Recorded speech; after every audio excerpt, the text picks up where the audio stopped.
কলকাতায় নারী চিকিৎসককে ধর্ষণ ও হত্যার ঘটনাকে কেন্দ্র করে উত্তাল গোটা ভারত।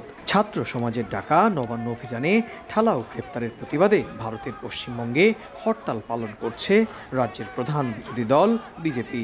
বিক্ষিপ্ত কয়েকটি ঘটনার মধ্য দিয়ে শেষ হয় 12 ঘন্টার হরতাল।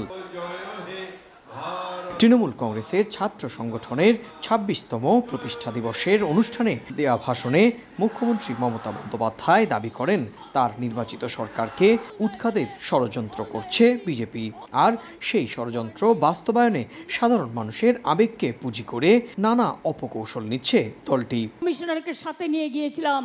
নিজ ভাষণে মমতা বন্দ্যোপাধ্যায় বাংলাদেশ প্রসঙ্গ টেনে আনেন। আন্দোলনকারীদের উদ্দেশ্যে তিনি বলেন, পশ্চিমবঙ্গের সঙ্গে বাংলাদেশের সংস্কৃতিগত মিল থাকলেও এটা ভারত। পশ্চিমবঙ্গে আগুন লাগালে মোদির চেয়ার নাড়িয়ে দেওয়ার হুঁশিয়ারিও দেন মমতা।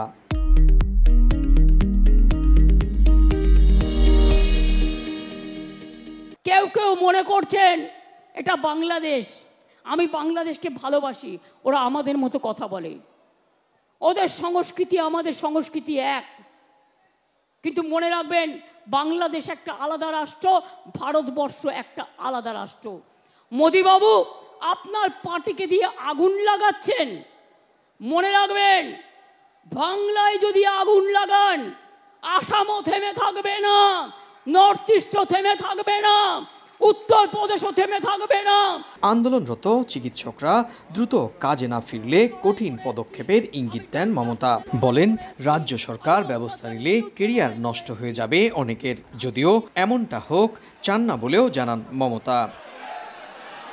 তবে মমতার এমন মন্তব্যে তীব্র ক্ষোভ প্রকাশ করেন বিজেপির বিধানসভার বিরোধী দলনেতা শুভেন্দু অধিকারী।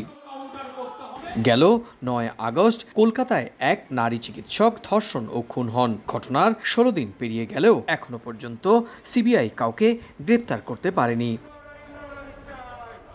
সুব্রত আচার্য, সময় সংবাদ, ভারত।